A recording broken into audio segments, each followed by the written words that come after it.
Hello, good morning. Welcome to Breakfast with Chris Mason and Catherine Downs. Our headlines today. Hearing no objections, it is so decided.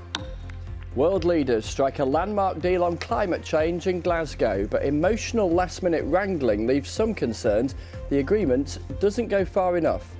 I apologise for the way this process has unfolded, and I'm deeply sorry. In her first public engagement in more than 3 weeks, the Queen will lead the National Service of Remembrance in London. After a campaign that went to Downing Street, the government pledges £50 million for research into a cure for motor neurone disease. More than £2.5 million raised by Owine's Children in Need Drumathon. I've been crying, I've had a bit of sleep. I can't get my head around it. Thank you so much. And weather-wise, it's a little bit cloudy and drizzly out there for many this morning, but there will be a bit of sunshine breaking through for some of you. I'll have your full forecast on this morning's edition of Breakfast.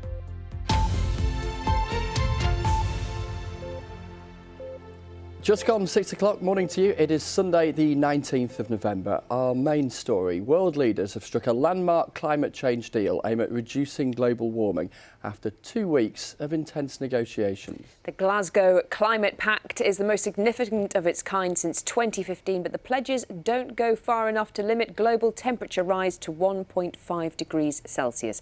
Our science correspondent Victoria Gill reports. Hearing no objections, it is so decided. After 2 weeks of sleepless nights and negotiations over every detail, a Glasgow Pact on climate change was finally agreed. It was almost derailed at the last moment as India requested a change, watering down a critical line about phasing out coal. And there were emotional scenes as COP President Alok Sharma acknowledged the disappointment over that concession and at what was at stake. May I just say to all delegates, I apologise for the way this process has unfolded, and I'm deeply sorry. I also understand the deep disappointment. But I think, as you have noted, it's also vital that we protect this package.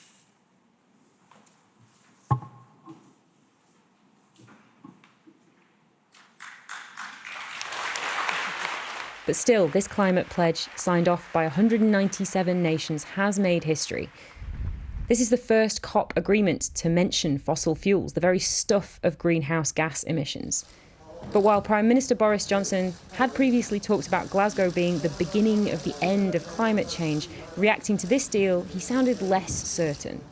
We can't kid ourselves. We haven't beaten climate change, and it would be fatal to think that we have, because there is so much more that still needs to be done. But what we do have now is a viable roadmap.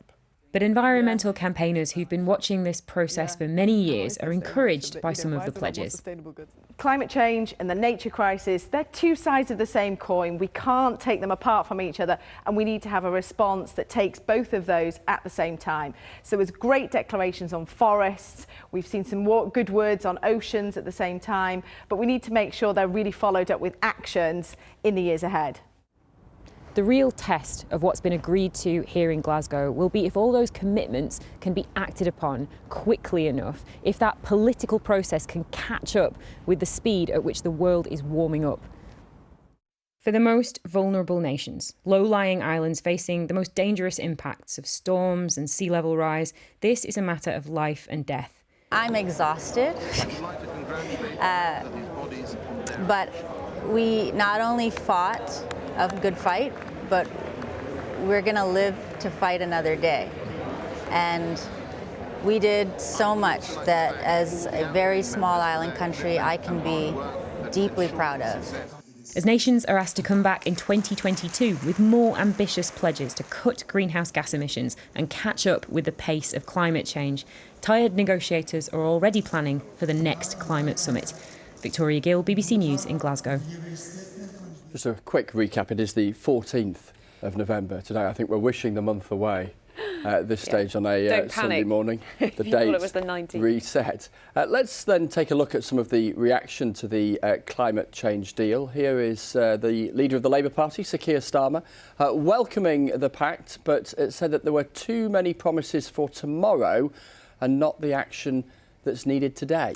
Scotland's First Minister Nicola Sturgeon praised her home city for hosting the summit, saying Glasgow had opened its doors and its heart. What does Greta Thunberg make of it? She has dismissed the event as simply blah, blah, blah. Well, joining us now is our political correspondent, Jonathan Blake. So we hear there, Jonathan, the reaction from political leaders and campaigners. I suppose the challenge this morning is trying to pick through it and come to a rounded conclusion as to how much of this is a success. Morning to you. Morning, Chris. Yes, well, COP26 presented a huge challenge for the UK and certainly for the government from the start, didn't it? Almost 200 countries, tens of thousands of negotiators, and at hand, the most pressing problem facing humanity, climate change, for them to tackle. And I suppose 2 weeks later, the bottom line is it ended in agreement. A deal was done, and that is something which in itself will come as a huge relief to Boris Johnson and to the government, certainly Alok Sharma, who presided over the summit. The alternative was really unthinkable, but as we've seen, it is a deal which campaigners say doesn't go far enough, and many of the countries who've signed up to it have deep concerns about. Before the summit started, Boris Johnson said that he wanted to make progress in 4 areas: coal, cars, cash and trees, as he put it. And he can point to a certain amount of progress in all of those areas. But as we've seen for his political opponents, it will never be enough. Alok Sharma said last night as the conference came to a close that history had been made in Glasgow. It will be for voters and perhaps time itself to judge whether that history is seen in a positive light or whether this was a missed opportunity. Thanks, Jonathan. The Queen will attend the National Service of Remembrance at the Cenotaph today in her first public engagement in more than 3 weeks. She had been advised to rest by doctors last month for health reasons. She'll be joined by other members of the royal family and the Prime Minister to lay a wreath at the War Memorial later this morning. Our royal correspondent Nicholas Witchell has more. She will, the palace says, be at the cenotaph, watching from a balcony for this, the most solemn moment of the year, as the Prince of Wales lays the Queen's wreath of red poppies and the nation pays tribute to the dead of the 2 world wars and other more recent conflicts. The Queen's attendance at the cenotaph will be her first appearance at a public engagement since doctors ordered her to rest and she was taken to hospital for tests more than 3 weeks ago. Her programme remains under review, but the national ceremony of remembrance has a very special significance for her. She first laid a wreath at the cenotaph on the 11th of November 1945, the first ceremony after the end of the Second World War. As Princess Elizabeth followed the King in paying her tribute, there were few among the silent crowd who did not recall the comradeship of war years. And in the nearly 70 years of her reign, there have been very few occasions when she's not led the nation's tribute in person. For those who will be at the cenotaph today, the crowds, the military detachments, and of course the veterans, the Queen's presence will be a reassurance. After last year's necessarily depleted ceremony due to the pandemic, this Remembrance Sunday will see a return to the traditions of remembrance, both in Whitehall and at war memorials around the country, as the nation pays tribute to the lives lost in war. Nicholas Witchell, BBC News. £50 million worth of government funding has been promised over the next 5 years to help find a cure for motor neurone disease. It comes 2 months after a petition was delivered to Downing Street by some of those living with the terminal illness, including the former rugby league star Rob Burrow, who of course we've been following here on Breakfast. Our reporter Louise Pilbeam has more. September this year, the campaign for £50 million towards motor neurone disease goes to Downing Street. Among those present was former footballer Stephen Darby, handing over their plea to finally try and find a cure for the terminal disease. At his side, Rob Burrow, former rugby league star, both living with the impact of the disease. What this will be to MND sufferers a great hope. We're out on the brink of a meaningful treatment, so we need to get funds to help prolong life and later find a cure. Unfortunately, I can't. The two first spoke to BBC Breakfast about life with MND back in early 2020, alongside Scottish rugby union star Doddy Weir. I think obviously rugby resilience, I knew what I'd had, knew what the issue was. So when he said to me, I said, all right, we've got this, right, we're going to try and fight that. And then I did the dreaded Google.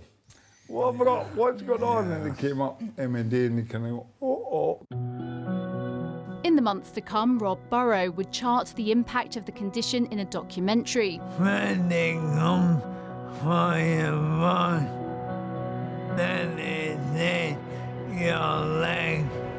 That led to fundraising by people across the country and Rob's former teammates. Go boys! Kevin Sinfield's 7 marathons in 7 days raised over £2 million. He takes on a new challenge later this month. Meanwhile, the campaign for government backing has continued. Just last week, Rob's dad gave another emotional plea. After 25, 30 years, surely to goodness, we can find something to find a treatment. If it stops it, that's phase 1. A cure's phase 2.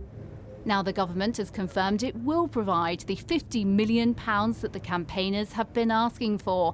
In an article in The Express, the Prime Minister promises to transform the fight against this devastating disease.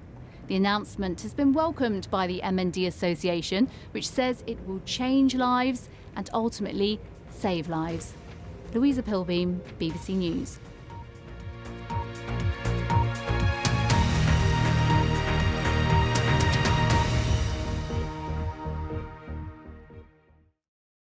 See the headlines as they happen and watch BBC News live in the app and get the full story with bbc.co.uk/news. Follow the story for all the latest with BBC News.